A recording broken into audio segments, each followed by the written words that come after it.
Pessoal, acho que alguém foi removido na hora que eu coloquei para gravar, mas é só pedir para entrar de novo que consegue, tá? Beleza.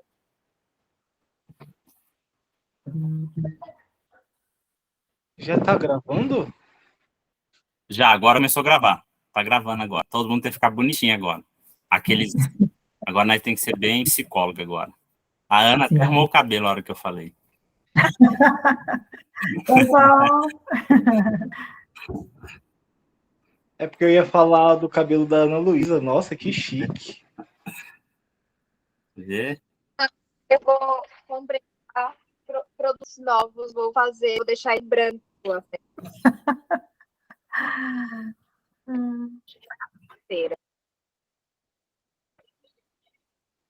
cadê a Sônia, gente? Sumir é porque eu precisei sair, tá? A Tati entrou. A Tati entrou. Olá, boa tarde. Boa tarde. Sônia, boa tarde. A Sônia voltou, né? Voltou. O doutor vai entrar, tá? Ué, legal.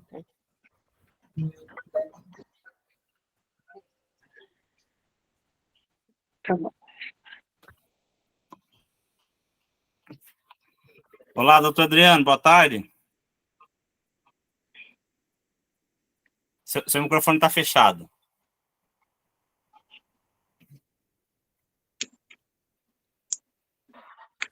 Pronto. Boa tarde a todos. Boa tarde. Tudo bem, Adriano? Graças a Deus, tudo bem. Então, tá Tá bom. bom. Prazer ter você aqui conosco. Obrigado pela Muito gentileza obrigada. de ceder esse tempo seu aí, tá bom? Tem algumas pessoas que você vai ver que de repente vai sair aí, mas é porque já tinha uns está no trabalho, outros vai estar já tinha saída marcada, mas espero que corra tudo bem, tá bom? Bom, rapidinho, pessoal, vamos lá, um minutinho rapidinho, só se apresenta aí para depois a gente já passar para o doutor Adriano. Vai lá, Valder, começa por você, que precisa sair daqui a pouco. Boa tarde. Eu sou o Valder, segundo semestre do curso de psicologia. Legal. Prazer. Prazer é meu, Walter. Cássia. Boa tarde, sou a Cássia. Também estou no curso de psicologia.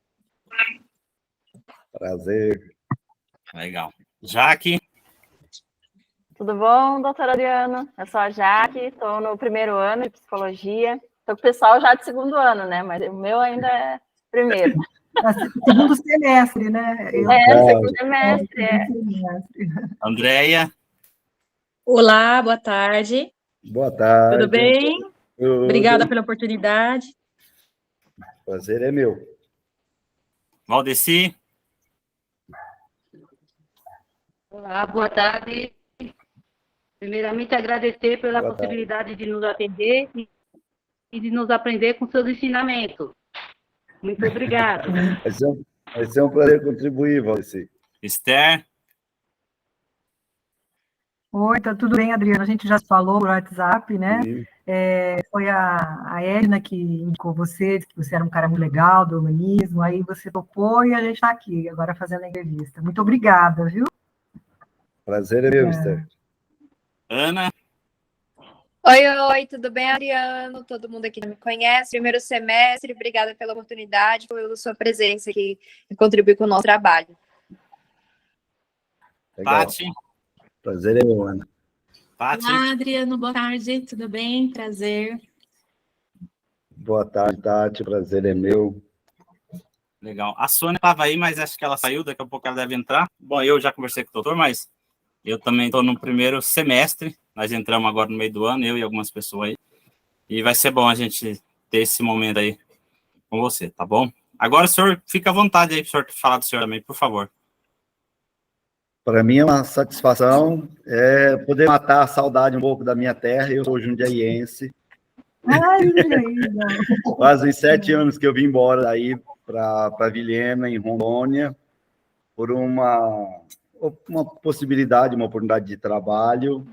Foi muito bom, estou muito satisfeito aqui, mas tenho muita saudade da minha terra. Poder falar com vocês é muito prazeroso para mim. Que bom. Legal. E agradecer a Esther, a Edna, foi minha professora na faculdade, eu fiz aí na Anhanguera. Sim. Em 2012, eu concluí o curso. Em 2012, a gente fez a colação de grau, a gente formou em 2011. E até hoje, ela é uma referência para mim. E, de vez em quando, eu recorro a ela, inclusive, como minha terapeuta. Ah, então ela é minha terapeuta já há 7 anos. Gosto muito dela. Legal, que bom. Então, nós vamos começar com as perguntas, doutor, e você fica à vontade, da forma que você quiser ir fazendo, tá bom? Acho que você recebeu aí, nós vamos seguir a sequência que está aí, tá bom? Correto. Então, vamos lá para a primeira. Como é o processo... Vou fechar o microfone, tá? Para não dar microfonia. Isso, se todo mundo puder desligar. Isso, legal. Como é o processo de alta de seus pacientes? Na psicologia humanista, na ACP, isso é muito dinâmico. Naturalmente, tanto o terapeuta quanto o cliente, ele acaba percebendo o momento da alta. Porque quando a pessoa vem procurar a ajuda, ela tem um conflito, ela tem uma patologia, ela tem algum trauma, e à medida que ela vai melhorando, ela vai conseguindo ressignificar, os sintomas vão diminuindo, então melhora a qualidade de vida, e já não passa mais ter aquela necessidade contínua, intensiva.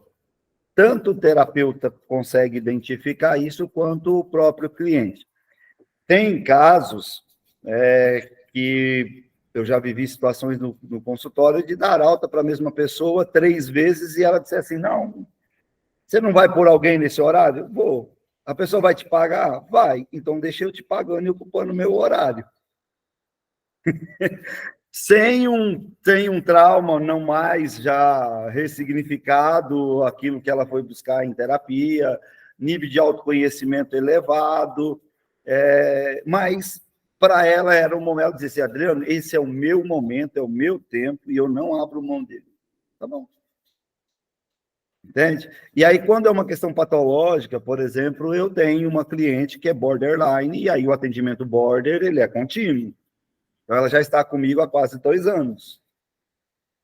Aí, nesse caso, por exemplo, a gente teve um sucesso muito bacana no border,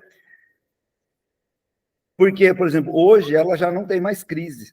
Hoje ela consegue identificar o início das crises de ansiedade, as crises de border. Ela está medicamentada, então a gente trabalha tanto a terapia como o tratamento psicofarmacológico junto com o psiquiatra, a gente trabalha em conjunto, e o resultado tem sido satisfatório, maravilhoso ver a qualidade de vida dela. Legal, que bom. Então, vamos para a segunda. Você atende qualquer pessoa que o procura ou encaminha casos para outros?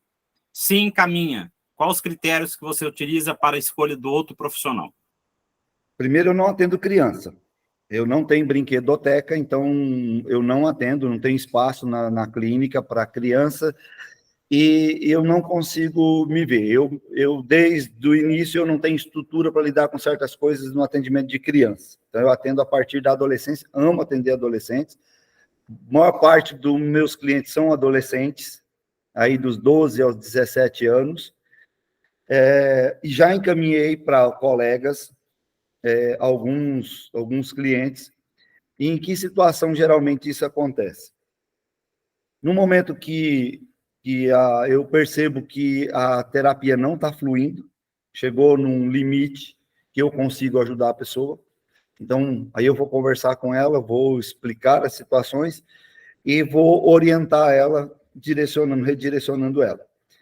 Também tem casos de pessoas que já foram meus clientes, e aí a gente está falando de uma cidade onde eu moro que tem 100 mil habitantes, diferentemente de Jundiaí, que é uma cidade, uma metrópole. Aqui tem apenas 100 mil habitantes. Então, passou pelo processo terapêutico, se aproximou, se tornou uma pessoa amiga, muito próxima. E aí, quando ela me procurou de novo, eu falei, cara, hoje, em virtude da nossa amizade, da nossa proximidade, é interessante se você buscar, para que não haja aí uma mistura, você buscar uma outra visão, um outro profissional. E um terceiro caso, como aconteceu uma vez comigo aqui, foi atendendo uma adolescente, a gente não conseguiu criar vínculo terapêutico. Ela já vinha de um trauma, de um tratamento terapêutico anterior, em que ela teve algumas frustrações, a terapeuta não manteve um padrão ético no atendimento, ouvia da menina e relatava tudo para a mãe do jeito que a menina contava, e ela simplesmente pegou trauma e travou. Então, ela chegava no meu consultório, ela cruzava as pernas em cima da poltrona e fazia isso aqui, ó, a mão apoiada nas pernas, o cotovelo nas pernas e a mão no queixo, e ficava olhando para mim. Você pode falar o que você quiser, eu não vou abrir minha boca. E ficava desse jeito o tempo todo. Então, eu começava a interagir com ela, conversar sobre outras coisas, para tentar quebrar aquela barreira, e em algum momento ela se desarmava. À medida que ela se desarmava e eu conseguia me aproximar para entender alguma coisa, ela se fechava. Eu sei onde você vai chegar, você está fazendo isso por causa disso, disso, daquilo. Então, eu tentei por aproximadamente 3, 4 sessões, vi que não haveria evolução, chamei a mãe e disse, olha, em função disso, dessa forma, não está evoluindo, e eu te aconselho a buscar um outro profissional, uma outra profissional que possa dar suporte à tua filha. Legal, legal. A terceira, como você lida com sigilo profissional? Total cuidado. Porque o sucesso da nossa profissão depende disso. O respeito, o reconhecimento parte disso. Não só para com os meus clientes, como, por exemplo, daqueles que indicam os meus clientes. Vocês vão ver depois de formado, aqueles que forem trabalhar na clínica, que o que faz a clínica bombar não é propaganda em outdoor, nada disso. Aliás, até é um negócio meio perigoso isso, o Conselho Federal até tem uma certa restrição em relação a essas coisas. É o boca a boca. Ó, fui lá, é legal, é bom, gostei, surtiu efeito e é de confiança. Então, isso é algo inegociável, não tem como você abrir mão, tem que ser desse jeito, entendeu? Considerando que, inclusive aqui, como eu disse, a minha cidade é pequena, não tem muito lugar, vida social aqui, praticamente nada, e vida de psicólogo, que se preza, é uma vida solitária e vida social bem reclusa.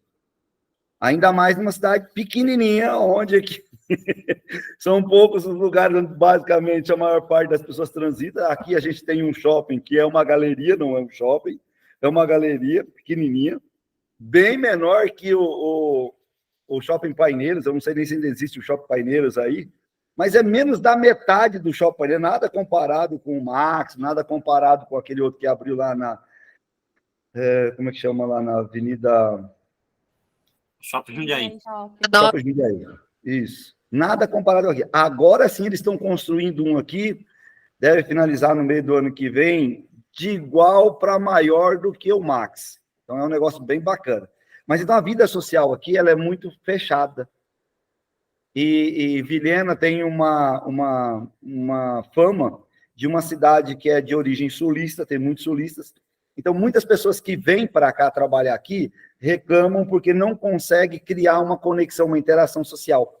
Eu atendo várias pessoas profissionais liberais que vêm, porque aqui é um mercado rico, aberto e bem abrangente, e não consegue se adaptar aqui e volta embora, porque o povo aqui é muito fechado. Então, o sigilo é algo, assim, impressionante. Então, eu trabalho com, por exemplo, nos meus atendimentos, toda a documentação digital hoje em dia, salvo nas nuvens, tudo aquilo que é feito. O meu consultório, ele tem uma antessala, antes da minha sala do setting terapêutico, que ajuda com todo esse cuidado. É algo que a gente tem que ter muito cuidado e priorizar isso nos nossos atendimentos. Ah, legal. Então, da sua sala, tem uma antessala para barulho... Para o corredor, que dá acesso lá à recepção na frente. Legal, legal. Muito bom. Como você lida com a questão de gênero? Eu acho que assim, o terapeuta, ele, principalmente o humanista, né, ele lida com isso com uma facilidade muito grande, porque, na essência, ele busca a valorização do ser humano. Não tem distinção de atendimento, atendo todos os públicos, de todos os gêneros, nunca tive nenhum tipo de problema, nada.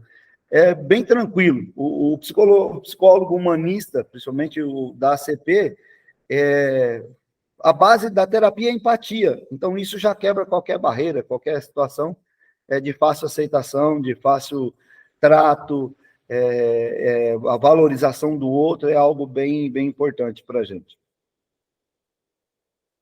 Legal. Vamos para a próxima.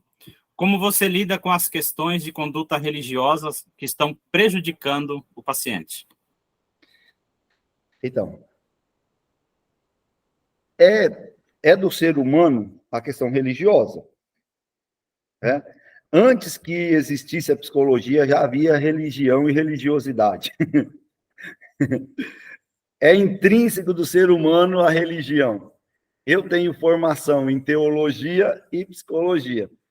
Eu tenho um seminário chamado Psicoteológico, Kairos, onde a gente consegue associar a teoria, as duas teorias em algumas palestras, em algumas situações. É normal a maioria das pessoas buscarem a terapia, às vezes, por um conflito religioso, um conflito espiritual.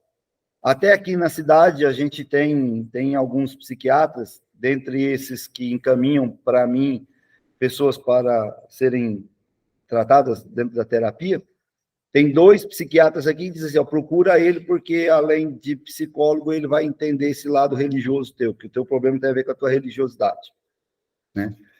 Então, dá para lidar normal, porque é do outro. A vantagem da terapia humanista é essa, porque você trabalha não olhando a consequência ou os sintomas, você trabalha olhando o ser humano, para poder, tratando o ser humano, você muda os sintomas, extingue os sintomas e muda as consequências. Então, é bem tranquilo lidar com isso, eu não tenho problema nenhum. Pelo contrário, eu já tive um caso de uma pessoa que estava com ideação suicidas, inclusive tentativas suicidas, por causa de uma crença negativa. Algumas pessoas imaginam que quando a gente fala crenças negativas, se atribui à religiosidade. Nem sempre. Né? Quando se fala crença, não quer dizer necessariamente a religião ou religiosidade. E dentro do conceito da psicologia, muita gente atribui, quando fala crenças limitantes ou negativas, à TCC. Não, a humanista trabalha com isso, porque isso é do ser humano. O que é do ser humano, a gente trabalha. E quando eu fui procurado, esse senhor, pai de família, 3 filhos, tinha abandonado o serviço, não estava mais se higienizando, não estava se alimentando, já havia tentado suicídio, porque, segundo ele havia, dentro de uma teoria religiosa, pecado contra o Espírito Santo, e dentro dessa doutrina, quem peca contra o Espírito Santo não tem mais salvação. Então, a partir daí, como ele colocou que ele havia cometido tal pecado, ele não seria salvo, não teria mais a possibilidade de salvação, então não faria mais sentido ele viver. E ele começou a abdicar da vida, do trabalho, largou o trabalho, a família, e a esposa desesperada me procurou, um colega indicou, e ele foi para conversar comigo. E aí foi onde eu comecei a tratar ele no seguinte sentido. O que é para você o pecado contra o Espírito Santo? Ele tinha uma definição totalmente deturpada do que seria. E à medida que eu levei ele a repensar, redefinir, ressignificar o sentido daquilo, pronto, as coisas voltaram ao normal para ele, voltou à vida, a vontade de viver, cuidar da família, está bem até hoje, cuidando das coisas dele, e está tudo jóia. Então, a religiosidade é algo intrínseco do ser humano. Legal. Não pode ser descartado. Legal, muito bom. Vamos lá. Após o processo de abertura do consultório, qual foi o seu maior desafio? No início, ser conhecido, porque eu havia recém-chegado aqui na cidade. Já existia algumas colegas de trabalho há muito mais tempo aqui na cidade, consolidada, e eu estava chegando. Então, esse foi o maior dificuldade que eu encontrei. Como é que eu consegui superar essa dificuldade? Eu apelei para fazer um convênio com a Unimed, me credenciei a Unimed. Financeiramente não é viável, mas a médio e longo prazo vai te dar uma carteira de clientes muito grande. Então, eu atendi pela Unimed durante 1 ano e meio, mais ou menos 1 ano e meio, fechei todos os meus horários, e aí comecei a fazer o sentido inverso. Eu dava alta, colocava um particular. Dava alta, colocava um particular. Fui diminuindo até que eu cancelei de vez. Hoje eu não atendo nenhum tipo de plano, nenhum tipo de convênio, e graças a Deus estou com todos os meus horários lotados. Legal, que bom, muito bom. Isso para nós é uma informação muito, muito boa. A próxima, como foi o processo de escolha do local, da montagem do consultório e do início dos atendimentos? Foi um processo bem tranquilo. Foi por meio de uma colega, de um colega que eu fiz aqui, uma pessoa que a gente se tornou amigo, e ele tinha o espaço na clínica, lá onde está meu consultório, é uma clínica odontológica. Então, tem 2 profissionais, 2 dentistas, uma é a dona, e mais uma outra colega dela, e só eu estou ali no meio, ali, nada a ver com o que elas fazem. Então, foi bem tranquilo, a montagem, decoração, organização, foi bem tranquilo nesse sentido, porque estava praticamente tudo pronto. Só ajustei algumas coisas. Legal. E sobre o início dos atendimentos, os primeiros? Então, um dos primeiros aqui na clínica também foi como eu te disse. No começo, eu tinha um paciente, um cliente para atender na semana. Aí foi 2, 3, fechei meio-dia. Aí eu só ia lá na clínica quando tinha agendamento. Aí fechou um dia. Aí eu fui atrás da Unimed, aí rapidinho lotou. E a partir daí foi tranquilo. Agora, no início, quando eu me formei, aí foi difícil. Porque eu estou falando de um período já de quando eu vim de Jundiaí para cá. Eu estou aqui há 7 anos. Os 5 primeiros anos que eu vivi em Jundiaí, eu tinha uma outra profissão, eu tinha uma empresa, e eu tive que ir aos pouquinhos migrando, porque eu tinha toda uma estrutura de vida pautada no outro estilo de vida, no outro ritmo de vida. Então, eu tive que ir migrando aos pouquinhos. Aí eu comecei a abrir atendimento, inclusive numa instituição religiosa, que é o caminho mais fácil, de forma social. Então, eles me cediam um espaço, e eu atendia o pessoal que eles encaminhavam de forma social, e comecei a divulgar nas minhas redes sociais. E aí parecia um ou outro, eu atendia particular, e aí comecei um dia à noite, na semana, passei para 2, aí sábado até na hora do almoço, aí eu comecei a trazer já meio período de um dos dias da semana, que eu ia conseguindo me estruturar na empresa. Até que surgiu uma oportunidade de vir embora para Rondônia, aí eu fechei a empresa, aí terminei com tudo e vim embora para cá. E aí aqui o início foi do jeito que eu contei para vocês. Legal. Galera, vocês que estão aí começando, não é fácil, mas é prazeroso. É só uma fase. A gente passa por ela, supera, é tudo de bom. Legal. Maravilhoso ser psicólogo. Muito bom.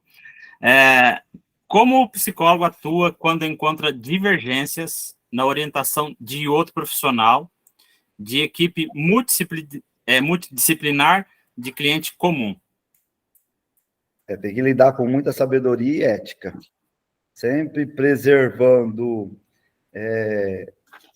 a questão moral dos colegas, e não é difícil isso acontecer, e é uma tentação muito grande fazer uma crítica ao colega, porque se diverte, principalmente, vamos pensar assim, eu recebo de vez em quando lá, estou com um caso exatamente desse lá, existe uma possibilidade, não tem um diagnóstico fechado ainda, de um transtorno de múltipla personalidade. Uma mulher de 45 anos que se vê como uma menina de 4 anos em função de um trauma que ela teve com a mãe que morreu no hospital, ela tinha que ficar escondida no quarto da mãe. Enfim, uma situação que aconteceu lá e ela está presa àquilo. Então, ela vive como mulher, mas em algum momento ela reage como aquela criança. e ela estava passando por um outro profissional e o psiquiatra falou para ela, falou, olha, eu quero que você saia daí e vai lá com o Adriano para ele te atender. E aí é inevitável que o próprio cliente diga para você, mas a outra fazia assim. Mas o outro faz assim. Mas o médico disse tal coisa. Porque, de vez em quando, a gente encontra situações que nem aqui, eu criei um lastro com os médicos psiquiatras da cidade, a gente está sempre junto em alguns eventos, a gente se reúne para falar sobre os pacientes em comum. Então, eu consegui deles o respeito para, de vez em quando eu percebo que é uma evolução, eu entro em contato com eles e peço uma reavaliação do paciente em termos da farmacologia e discuto o caso com eles. Na maioria das vezes, eles têm acatado isso. E tem, assim, o feedback que eu tenho tido deles é bacana. Não é fácil. Porque... nesse caso é porque você conseguiu também criar um vínculo aí com esses psiquiatras, então. Consegui. Porque o que acontece? Como a nossa cidade aqui ela é pequena, eu atendo gente que é atendida por todos eles. E eles atendem as pessoas que são atendidas por mim. Então, à medida que eles veem a evolução, é o passo que eles vão criando um vínculo e direcionando. Muito hoje, a responsabilidade, a causa dos meus horários estarem praticamente todos preenchidos, eu tenho fila de espera para atendimento aqui, é em função do encaminhamento psiquiátrico. Legal, muito bom. Tá aí, pessoal, uma boa ideia para nós, hein?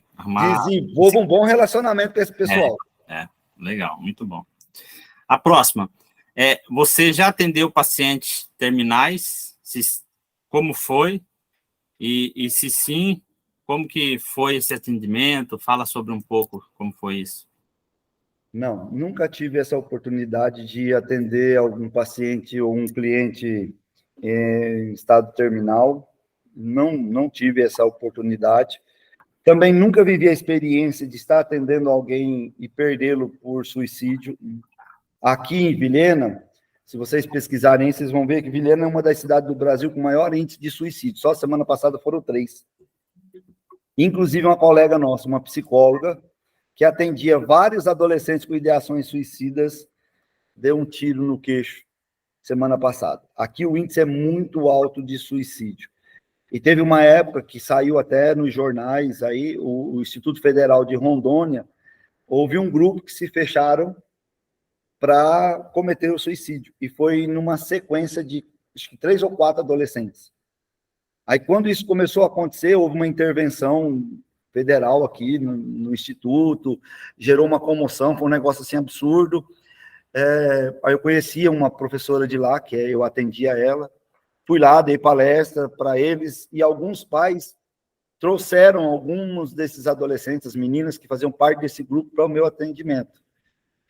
E, olha, foi, assim, fantástico, porque todas elas estão por aqui, vivendo a vida delas bem e tranquilo. Então, eu nunca tive essa experiência, eu não tive de cuidar de uma situação de um paciente, um cliente terminal. Legal. Já realizou algum tipo de atendimento online, home care, livre, de grupo, casal?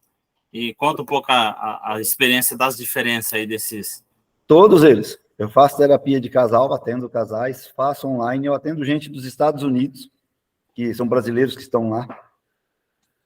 Gente aí de São Paulo. Eu atendo uma pessoa aí de Sorocaba, vizinho de vocês aí. Um médico que está aí.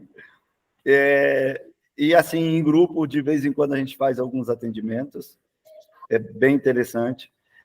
São dinâmicas totalmente diferentes.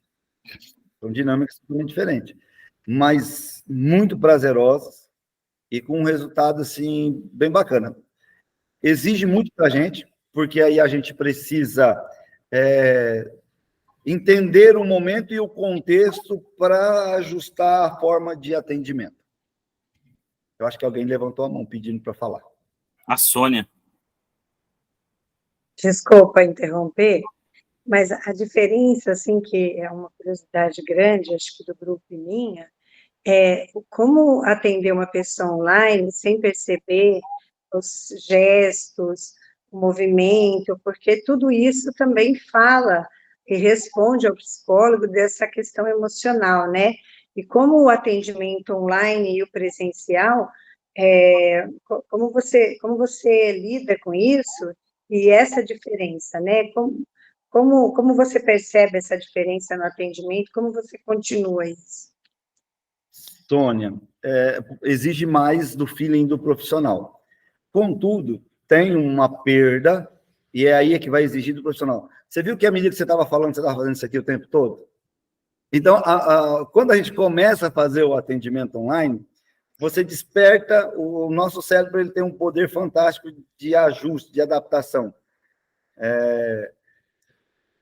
Já diz o fundador da ACP, né, que nós temos uma tendência autoatualizante. À medida que você começa a fazer esse trabalho, você desperta esse feeling de observar, de prestar atenção no gestual da pessoa, no mínimo que você tenha acesso, como é o caso que eu te vejo de uma certa altura, e na hora que você vai falar, usa as mãos aqui, a expressão facial. E, automaticamente, o próprio cliente, ele acaba se doando um pouco mais para a terapia. É um desafio, mas é bacana. Eu atendo pessoas aqui do estado, e aí eu sempre digo para eles, olha, dentro do estado, pelo menos aqui, se vocês, pelo menos a cada 40 dias, venham fazer uma sessão presencial. Cada 60 dias, eu peço que pelo menos venha. O online facilitou muito o nosso trabalho, no sentido de não ter barreiras, de aumentar a nossa cartela de clientes. Mas o atendimento dentro do setting terapêutico, ele é muito mais produtivo, ele é mais fácil, menos difícil para o terapeuta. Agora, você acha, uma experiência que eu tive agora, estou tendo, eu estou atendendo um casal que está fazendo terapia de casal, e eles são de Jaciara, no Mato Grosso. Eles estão aproximadamente mais de 1.000 quilômetros daqui. Aí sim é complicado, porque você não tem o controle da situação. Se os ânimos se alterarem, você não tem o que fazer. Por exemplo, num atendimento com alguém que está em crises de ansiedade ou síndrome do pânico, por exemplo, a gente tem que tomar muito cuidado, exige muito mais do terapeuta, que se está na tua frente, você tem como intervir de alguma maneira mais efetiva. Se está distante, não tem o que você fazer. Então, aí a gente tem que ir percebendo, se percebeu que a pessoa começou a alterar, está apresentando sintomas já de... Tá ali. Por isso que o atendimento online, ele exige um feeling muito maior do terapeuta. Mas é prazeroso. Muito obrigada, ótimo saber tudo isso. Obrigada. Legal. Vamos lá para a próxima. Como você estabelece uma relação de confiança e empatia com seus clientes? Você fala cliente ou paciente? Clientes. O ACP fala clientes. Porque Rogers diz que quando a gente coloca numa condição de paciente, está na dependência do doutor. E no caso dos nossos clientes, a gente está em pé de igualdade por causa da empatia. Tanto é que, por exemplo, eu não atendo atrás de uma mesa. É cara a cara, sentado numa poltrona de frente, normal. Então, como que a gente estabelece essa relação de confiança e respeito com o nosso cliente? Primeiro que quando ele procura a gente, ele já procura por uma necessidade dele. Aí eu sempre digo isso. O problema está nele, a solução também está nele. E o terapeuta humanista, ele desenvolve a terapia no sentido de tornar a pessoa autossuficiente para não ser dependente do terapeuta. A base da terapia humanista é empatia, e a gente trabalha fortalecendo o autoconhecimento. Então, a partir do momento que a pessoa consegue lidar com conflitos e traumas e algumas deficiências de habilidades sociais, ele melhora o nível de autoconhecimento, naturalmente ele desenvolve estratégias de enfrentamento para qualquer outra situação. O nosso cérebro funciona por assimilação e repetição. Então, automaticamente, se ele aprendeu a lidar com uma situação aqui, a hora que se apresentar novamente ali de um outro formato, o cérebro dele vai se ajustar. Peraí, lá atrás foi assim, só fazer aqui e resolve de novo. A partir do momento que ele fez e deu certo, ele vai caminhar com as próprias pernas e esse é o detalhe. E aí é que é o bacana, porque a terapia humanista, CP, ela não é, exceto esses casos mais crônicos, ela é uma terapia relativamente curta, de 3 a 6 meses, por causa desse nível de autoconhecimento e que leva a pessoa a lidar com as coisas. Eu tenho alguns clientes aqui que vêm, fizeram terapia comigo 6 meses, 7 meses, pararam, receberam alta, ficaram 1 ano fora. Adriano, preciso voltar. Vinha, fica mais 1 mês, 2 meses, para de novo. Depois volta, mais 1 mês, 2 meses, só para ir ajustando. Ah, legal, legal. Como você avalia o progresso terapêutico e o sucesso do tratamento na pessoa? Pela própria reação da pessoa e a diminuição dos sintomas. Ah, legal. A ACP, contrariando o que algumas pessoas pensam, ela é uma das, eu considero a principal abordagem na academia. Vocês vão ouvir, se já não ouviram, que a melhor abordagem para tratar a depressão é a TCC. Na verdade, não. Porque a TCC, ela vai caminhar no sentido de mudar comportamento para mudar a pessoa. Na humanista CP, você trabalha a pessoa para mudar comportamento. Quando você trabalha a pessoa, você mexe diretamente no autoconhecimento, vai mexer diretamente na autoestima e autoimagem. Aonde você vai conseguir trabalhar para eliminar as crenças negativas, as crenças limitantes, porque aí ela passa a se ver diante de um contexto. Eu tenho um caso que eu estou atendendo, e aí esse caso ela está comigo já há quase 2 anos, e esses dias para trás eu falei para ela que ia dar alta para ela, ela falou, não quero, quem falou para você que eu quero alta? E ela tem muita dificuldade de se ver. E eu tentei já várias técnicas, várias abordagens para levar ela a um nível de autoconhecimento maior, e até então não estava conseguindo. Tentei abordar a técnica do espelho e ela não conseguiu. E aí, há pouco, tem questão de uns 40 dias, eu pedi para ela anotar todas as vezes que ela tivesse alguma crise ou um descompensamento emocional, um desequilíbrio emocional, que ela escrevesse o que ela estava sentindo na hora, mas que ela me prometesse que não iria pagar nada, não importasse o que ela escrevesse. Então, depois que ela começou a fazer isso, fez assim a terapia dela, porque agora eu consegui mostrar para ela como ela é, ela passou a se ver. E ela já consegue identificar alguns comportamentos e quais são os gatilhos que levam a esses comportamentos. Então, dá para estabelecer essa relação de confiança. E à medida que a pessoa, o cliente, começa a ver resultado, ele passa a confiar muito mais no terapeuta.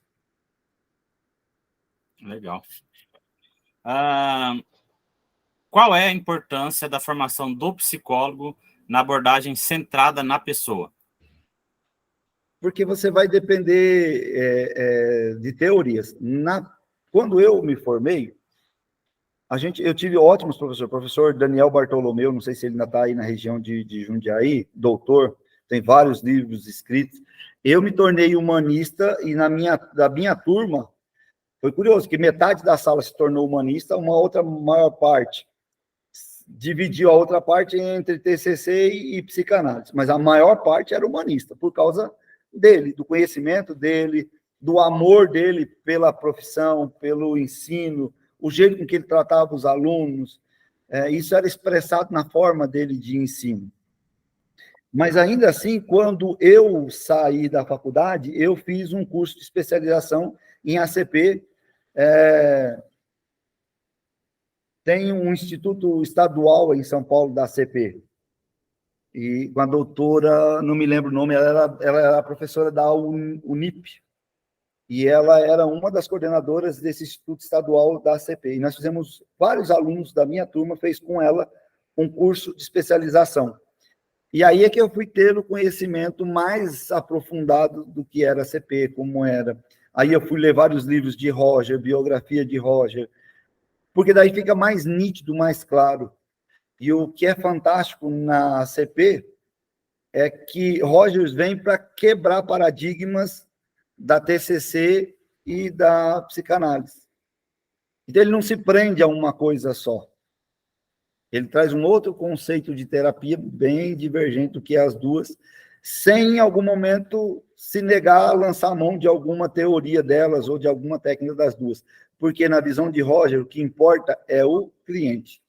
Não é o terapeuta, é o cliente. Desde que você faça o que precisa ser feito para ajudar o teu cliente e ele fique bem, tá certo. Legal. Alguém levantou a mão aí. Alguém levantou a mão? A Esther tinha levantado, Esther? Eu tinha levantado na hora que você falou, Daniel Bartolomeu, professor, é que a gente tem um professor muito bom também, que também é Bartolomeu, só que ele é Rafael. Então, eu não sei se ele é parente do Daniel, essa que foi minha dúvida, mas depois eu vejo. Eles são irmãos, Esther. Ah, eles são irmãos. São irmãos. É. Então, porque o Rafael é excelente também. A gente não teve aula com o Daniel, só com o Rafael até agora. Mas vamos ter, vamos ter. Legal, eles são irmãos, então. Tá bom? Que bacana, se vocês forem ter aula com o professor Daniel, relatem que a gente esteve junto. Ele, inclusive, ele é o meu orientador no meu doutorado. Olha, que legal. Uhum. Tá em pausa, por causa eu tinha iniciado antes da pandemia, e a minha pesquisa é em cima de uma questão religiosa. O meu objeto de pesquisa é a atividade laboral pastoral. Por que eles têm tanto índice? Por que entre pastores evangélicos existe um índice tão alto de estresse, ansiedade, depressão e burnout, inclusive suicídio? Então, tá em pausa, porque aí a pandemia veio, mudou todo o estilo de vida deles, travou tudo. Ou eu mudava meu objeto, eu esperava mais 1, 2 anos para eles voltarem à normalidade. E eu preferi esperar, porque eu acho que é bem interessante. Eu passo pela UCES da Argentina, e lá se pesquisa muito esses fenômenos. E aí eu entrei em contato com o professor Daniel para ele me dar esse suporte. Que legal. Nós vamos ter aula com ele, então. Muito bom. Na verdade, Adriano, o irmão dele, o Rafael, ele é biólogo. A gente está tendo uma aula com ele, mas ele é biólogo. Não o conheço. Mas bom, o Daniel é bom, o Rafael também é sensacional. Um baita de um professor que a gente tem. A próxima. Em algum momento você já duvidou do valor da pessoa humana? Se sim, poderia relatar alguma experiência? Do valor, não. Mas da capacidade do ser humano, de vez em quando a gente encontra umas coisas dentro do consultório que assusta. Principalmente quando você atende um adolescente que chega lá falando que foi abusado pelo próprio pai, aí... Do valor, não, porque senão é a nossa essência de vida. Sim. Mas legal. A capacidade do ser humano é assustadora. Tá bom. Você tem alguma técnica que melhor possam expressar ao paciente o valor que vê nele? Tem. Espelhamento. É muito curioso isso, mas quando você faz a técnica do espelhamento, na maioria das vezes, você assusta o cliente. O espelhamento é tipo esse exemplo que você deu aí, de pedir para o paciente escrever o que ele sente, depois ele se enxergar naquilo ali? E aí, eu costumo dizer sempre, na minha concepção, que o terapeuta, ele é um espelho que reflete a imagem da pessoa. A pessoa vai se ver a partir do terapeuta. E eu costumo brincar com os meus pacientes, o humanista é muito caloroso, é muito amoroso, se diverte. Lá, até algumas pessoas brincam, diz que faz a terapia do riso comigo. Durante um ano, o último ano meu de estágio foi dentro do universitário aí de Jundiaí. E eu fiquei para atender as mães de crianças que estavam internadas lá. E teve uma situação uma vez que a Edna me designou para ir atender uma mãe, uma situação crítica, a mãe passou pelo espaço onde a gente estava, os estagiários estavam, e ela foi lá no meio, no centro, que tem lá um jardim no meio do hospital, e a mãe estava desesperadamente chorando. Aí a Edna falou: Adriano, vai lá, faz um acolhimento. 20 minutos depois ela voltou rindo, brincando, abraçada comigo. Aí todo mundo ficou olhando para ela e para mim. O que você fez? Eu falei: não, só acolhi ela. Comecei a conversar com ela e coloquei ela para cima. A mãe voltou para dentro e foi lidar com o filho dela, a situação do mesmo jeito. Então, eu até brinco, que esse espelho tem um probleminha, ou alguns. Ele pensa, ele vê, ele ouve, ele fala. E nem sempre ele fala só o que a pessoa quer ver, diferente daqueles da Cinderela, das princesas. Então, a pessoa ela vai contando as coisas e ela não percebe que algumas coisas que ela está falando no dia a dia têm conexão com tudo aquilo que ela está sentindo. Quando o terapeuta pega isso, espelha, ele devolve para a pessoa, fazendo a pontuação de cada coisa, a pessoa entra em choque, ela fala, meu Deus, como é que eu nunca percebi isso? Quem já fez terapia, pelo amor de Deus, gente, faça terapia. É a primeira base de experiência que a gente tem, a primeira referência. Eu fiz com 2 professoras minhas. Eu fiz com uma psicanalista que eu dormia na sessão. Eu deitava no divã e apagava. Aí depois eu falei, se é para mim dormir, não vou pagar, não, vou dormir. Para ter a experiência de como era. E depois fiz com uma humanista, que não era minha professora, mas era uma psicóloga humanista que eu queria para ter a base de como era o atendimento humanista. E, de vez em quando, depois que eu estou aqui, pela proximidade que eu tenho, por tudo que ela já sabe, porque ela foi dos meus, acho que 9 estágios que eu tive, e a Edna foi orientadora em 7. Eu preferia ela, que era TCC, do que outros professores que eu tive, porque ela era muito exigente. A Edna era muito crítica. E isso me ajudava muito. Isso me fez evoluir muito. Então, depois eu passei a ter a Edna como minha terapeuta. Então, eu já tive os 3. Fiz com psicanalista, fiz com humanista, fantástico. E fiz, de vez em quando, faço com a Edna. Legal. A próxima. Como você lida com a resistência ou defensiva dos clientes durante a terapia? Fica nítido que quando eles estão na mecanismo de defesa ativado, resistência, na negativa, porque algo está machucando. Então, o que a gente faz? Você vai fazendo um contorno da situação e vai desarmando a pessoa. Quando a gente consegue desarmar ela e mostrar para ela que aquilo, ser daquele jeito, estar daquele jeito, é que está trazendo sofrimento para ela, que está acarretando angústia, dor emocional, está trazendo consequência, aí ela desarma.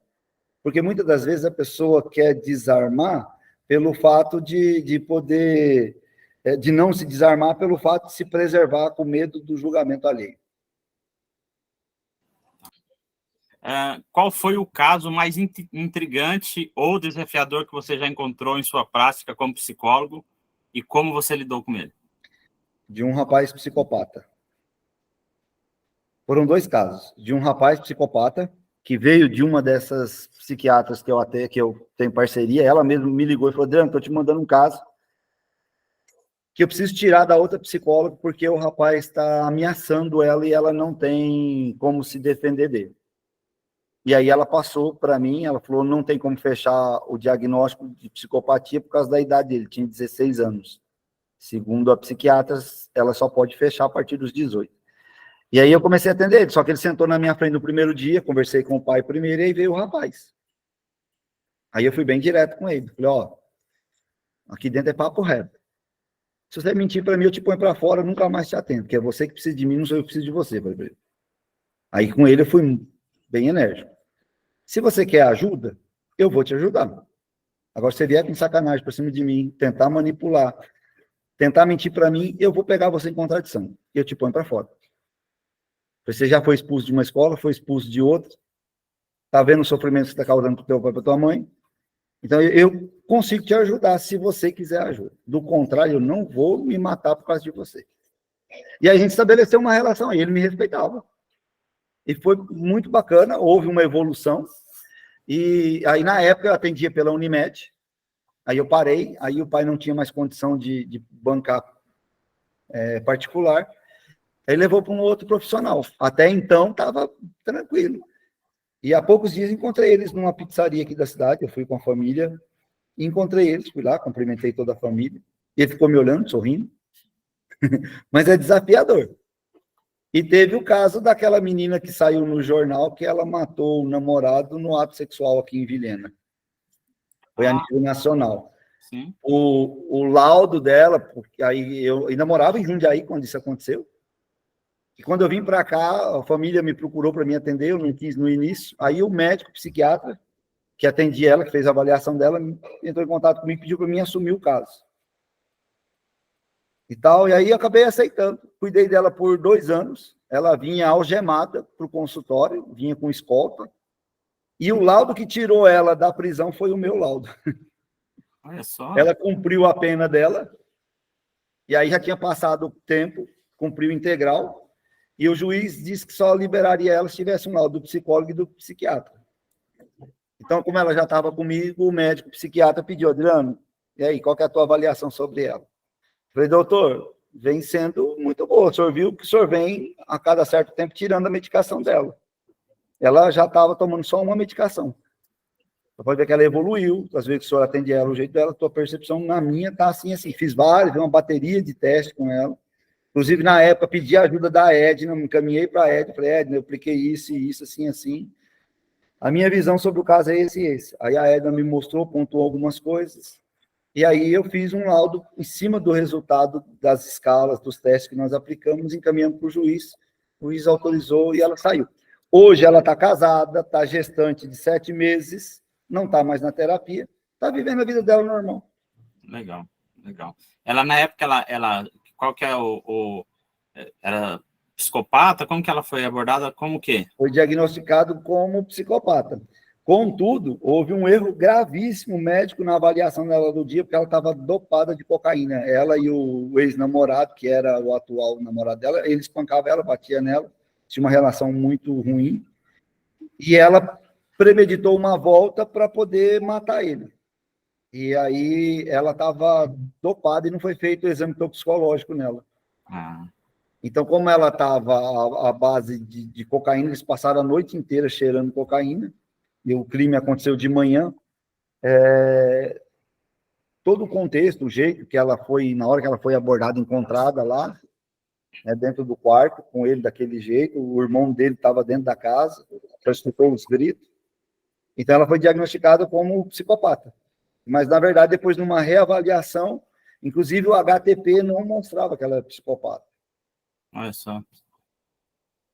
Foi falha de, na hora, ninguém pensar em fazer um exame desse aí. Passou batido na hora. Tá. Só mais 3, doutor. Por que você escolheu esta abordagem de trabalho? Como disse a Ana, que era a minha coordenadora do curso na época que eu me formei, ela disse que não fui eu que escolhi. Foi a humanista que me escolheu. É a minha essência de ser. Legal. Dentro da abordagem humanista, como você trabalha com os traumas? Fazendo a pessoa ressignificá-los, ter contato com eles e ressignificá-los. Porque um trauma parte de uma crença negativa. A pessoa está presa a uma crença negativa e quando aquele estímulo é acionado, ela reage com os traumas, com os sofrimentos que geram os traumas. Todo trauma, a base dele é uma crença negativa. Pode observar. Síndrome do pânico, a pessoa tem medo de alguma coisa. Por que ela tem medo de alguma coisa? O síndrome do pânico, ele é ancorado na ansiedade e no medo. É a junção dos dois. Então, se ela está ansiosa, porque ela não consegue ter controle sobre uma situação. Por que ela tem medo? Porque ela se sente impotente diante daquela situação. Isso, por si só, já é uma crença limitante. Sim. Quando você trabalha isso na pessoa, autoestima, autoimagem, por meio do autoconhecimento, a tendência é que essas crenças negativas, elas se desfaçam. Legal, muito bom. A última pergunta, e eu acho que ela tem tudo a ver com o doutorado que você está fazendo, sobre pastor e agora sobre psicólogo, acho que tem tudo a ver isso aqui. Como você aborda a pressão da sociedade em relação ao ideal de ser mentalmente equilibrado, ou seja, tem que ser certinho e perfeito como psicólogo fora do seu ambiente de trabalho? Eu acho que cada profissão tem os seus prós e os seus contras. E como a gente lida com a saúde mental, com o equilíbrio da saúde mental dos outros, da gente essa cobrança é maior. Por isso que a gente tem uma vida bem solitária. Já começa que dentro do nosso atendimento é só a gente e o cliente. Está na clínica. Se trabalha na área da saúde municipal, por exemplo. Beleza, aí você tem a equipe multidisciplinar. Mas ainda assim, em algum momento você está solitário. Porque tudo aquilo que você faz tem toda uma conduta ética que você não pode abrir, que dependendo da situação você não pode expor. E se espera, com certeza, da gente que tem esse equilíbrio. Porque é aquela ideia, como é que você vende um remédio para calvície se você é calvo? É o nutricionista se é o nutrólogo, mas é obeso. E aí? Qual que é o nível de confiança? Sim. Então, acaba refletindo a imagem. Perfeito a gente é? Claro que não. Mas, automaticamente, a gente aprende a se policiar mais. Em algumas situações, em público, a gente tenta remediar certas coisas para, pelo menos, manter ali o padrão, né? Legal, muito bom. Pessoal, aparece todo mundo aí para a gente tirar uma foto. Se tiver alguma pergunta que alguém queira fazer... Então, isso eu ia falar agora. Se alguém tiver alguma pergunta, essa é a hora. Valdeci, consegue aparecer, Valdeci? Quem vai tirar a foto? Eu já tirei algumas aqui no meio. Consigo sim. Aparece aí, então, para nós tirar uma foto. Espera aí, 1 minuto. Tatiane, você quer A falar? Tati levantou a mão. Quer ir falando, Tati? Pode falar. Eu gostaria de perguntar, talvez a gente vá aprender, espero isso ainda, mas diante dessas situações e os casos de atendimento, como hoje, por exemplo, eu me vejo muito assim, empática, acho que demais. Por exemplo, você conta uma história assim que eu já me emociono, né? Como que o psicólogo, ao longo do tempo, assim, ou até no humanista, talvez seja um pouco diferente, consegue se isentar das emoções, do sentimento da pessoa e cuidá-lo, assim, digamos? Tati, duas coisas são fundamentais nisso daí. Primeiro, num primeiro momento, recém-formado, a terapia pessoal. E depois, a prática do consultório faz com que você seja mais analista, mais racional do que emotivo. Então, aí a gente consegue ponderar. O humanista, na essência, ele é caloroso, ele é participativo, ele é acolhedor, ele se envolve. Empatia é a base da terapia humanista, é empatia. Então, não tem como não se envolver. Mas aí é que está o detalhe, não se envolver até um certo ponto. Porque eu tenho que me colocar no lugar do meu cliente para sentir a dor dele, entender a complexidade da situação dele, sem deixar de ser eu mesmo. Porque a partir do momento que eu deixo de ser eu mesmo, eu não consigo mais auxiliá-lo. Aí a gente rompe essa barreira.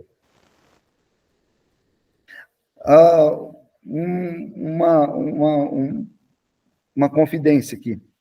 Eu já chorei diante de um atendimento.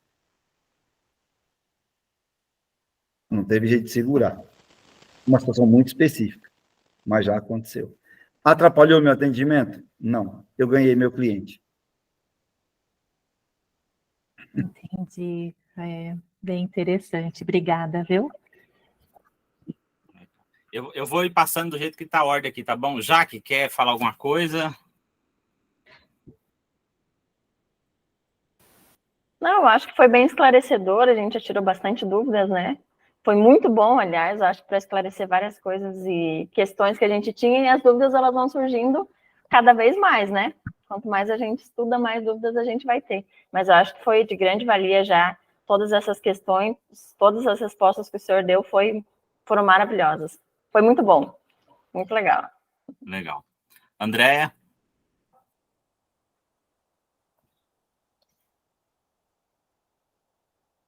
Estou satisfeita. Legal. Valdeci? Foi bem esclarecedor e muito gratificante. Só agradecer mesmo e esperar chegar o nosso momento também de poder ter mais esse contato. Muito obrigado. Legal. Esther?